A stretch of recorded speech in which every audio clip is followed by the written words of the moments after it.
What's going on, everybody? Mortem here, this time bringing you my first video of 2025, and this time we are strictly talking my predictions for how 2025 is going to go for the gaming year, which is a fun video I like to do every year where basically I make a bunch of predictions in January, sometimes just throwing things at the wall, other times slightly more educated guesses, but then later on in the year, come like November or December, we'll revisit these and see how many I got right, which I've been doing for the past couple years and it has so far been pretty fun, and thus I'm continuing that tradition. In 2023, I actually got most of them right, whereas in 2024 I got all of them wrong, so certainly a little hit or miss there, but to that end, in addition to anything I throw out in this video, certainly drop some of your own predictions down in the comment section below, but otherwise we are off and running. Now, I want to kick off this particular video with a more optimistic prediction, but the subject matter itself is a little less so. So, it is hardly any secret that the video game industry has seen massive layoffs, and if you have forgotten, there's actually also an ongoing voice acting strike for video games as well, and my prediction here is that that stuff will get resolved and normalize as we enter what could potentially be a pivotal few years in gaming. Now, to add just a little bit of background to that, basically at the beginning of COVID, gaming saw a gigantic boon to sales and everything, which is honestly how I started to do this full-time myself because viewership and interest rose and I was able to ride that wave. And unsurprisingly, companies tried to do essentially the same thing but at a larger scale with their releases and development, of course. Now, following COVID, when everything died back down, they naturally saw a sort of rubber band effect where some of that came back and slapped them in the face where they were overspending based on trends. So they had to scale back and start laying people off. Now, that is the official business reason from somebody who used to work in sales and manage large teams, but obviously, make no mistake, I'm sure there was a healthy dose of mismanagement and good old-fashioned corporate greed in there as well. Usually, though, you'll find that two things can be true at the same time, so it's likely a bit of both. Now, those layoffs have already contributed to a great many canceled projects and delays, and that was even before the voice acting strike. Now, the voice acting strike has been less impactful than you might imagine, simply because a lot of studios have signed interim agreements with the union there, allowing them to continue work on certain projects. So the initial scope has been a bit more limited, but obviously as that continues to go on, it will affect more and more. And with those already canceled projects and things happening, on top of delays caused by this voice acting stuff, there's a huge potential for massive setbacks and delays in terms of video games produced. Now,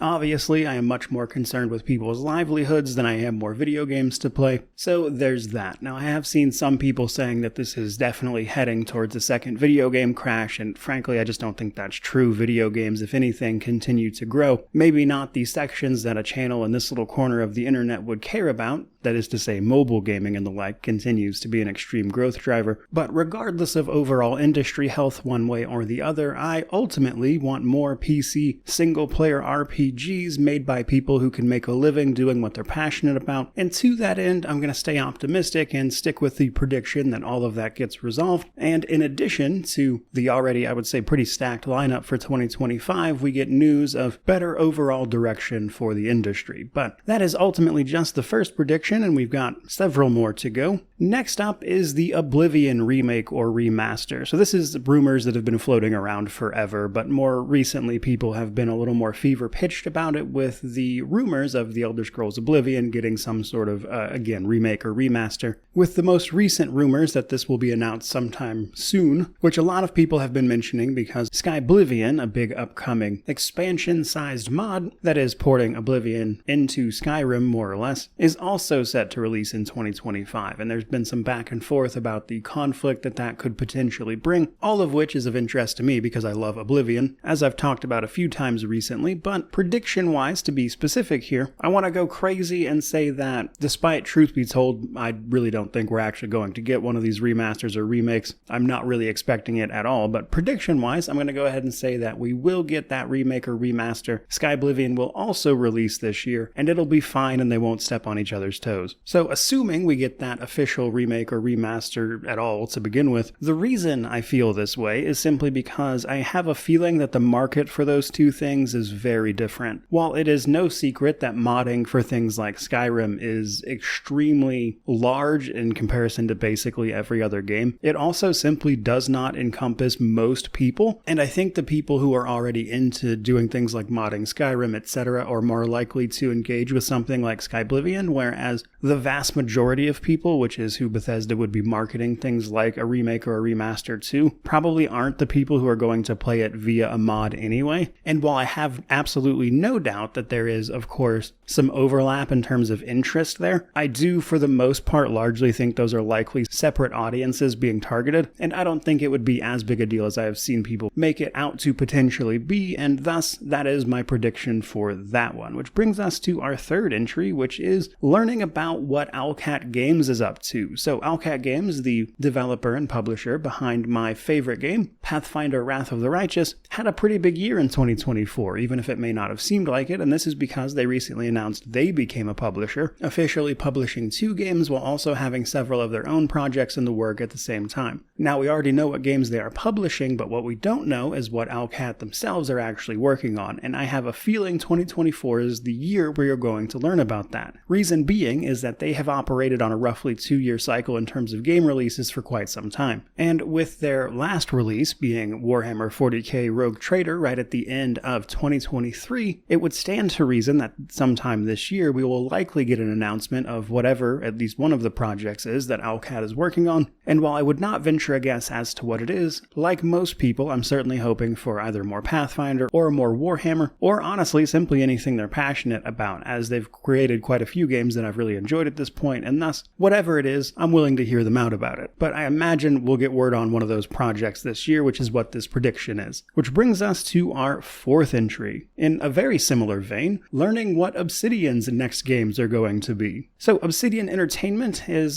somewhat surprisingly, dropping 2 games in 2025, which will be Avowed followed by The Outer Worlds 2, and that is especially noteworthy because their last release was Pentiment, which was all the way back in 2022. But before Pentiment released, they were actually working on Grounded, Pentiment, Avowed, and The Outer Worlds 2 all at the same time, which means with Grounded being pretty much done, Pentiment obviously having released quite some time ago, and The Outer Worlds 2 and Avowed releasing surprisingly again this year, I don't think it would be outrageous to think that we might actually get word on whatever it is they were working on in terms of pre-production or whatever in the lead up to this. And while I fully admit they might have simply moved the team on those more or less finished games onto other stuff like The Outer Worlds 2 or Avowed as they were getting close to the finish line, I also think it is extremely likely that they already have other things in the pipeline given just the pace at which they've been working here lately. So while we might not actually get an announcement, I would be willing to bet they're already working on whatever is after these games, and to that end, I'm hoping we might get some sort of announcement about what that actually is, and if we do, that would honestly be a really huge year for them, but we'll see how it pans out. Now, for our final entry, honestly, the easiest prediction to come up with just generally, but obviously the hardest to actually get right, is what is actually going to wind up being Game of the Year. Now, last year, my prediction was very wrong. I thought it would be Dragon's Dogma 2. Leading up to the release of that game, I was absolutely pumped for it. Everything was looking good, and then I actually played it, and I was extremely disappointed by it, which I've mentioned many times in many places. You can go watch that review if you want. Point being, it's a hard thing to nail even if you know what kind of games you like. Now, probably also worth a mention here that I'm talking about what game will actually win Game of the Year award as well, not my own personal favorite Game of the Year. Though generally, obviously, I tend to have a little more bias towards games I will actually like. But either way, my prediction for Game of the Year is going to be Kingdom Come Deliverance 2. One of the bigger releases and bigger RPGs, to be sure, slated for 2025, Kingdom Come Deliverance 2 also has the ability to iterate and expand upon what made the first game so great and rewarding as well. And I think if it actually manages to successfully do that, then I think they'll have a great shot at actually winning Game of the Year. Though we certainly don't need to wait too much longer to actually find out for ourselves, as that game is releasing on February 4th, so literally like a month away at this point. But all of that said, I think that's pretty much what I have to say in terms of predictions for this particular video, and later in the year we'll certainly see how some of them pan out. And again, I'd love to hear about some of yours down in the comments section below, as I imagine at least a few of you are as excited about this year in gaming as I am, as honestly just looking at the release schedule, I think it has a lot of potential to be a huge year. In any event though, don't forget to like, comment, subscribe, all that YouTube jazz, but regardless of any of that, truly, just thank you so much for watching. I really do appreciate it. May you wander in wisdom, and have an amazing day.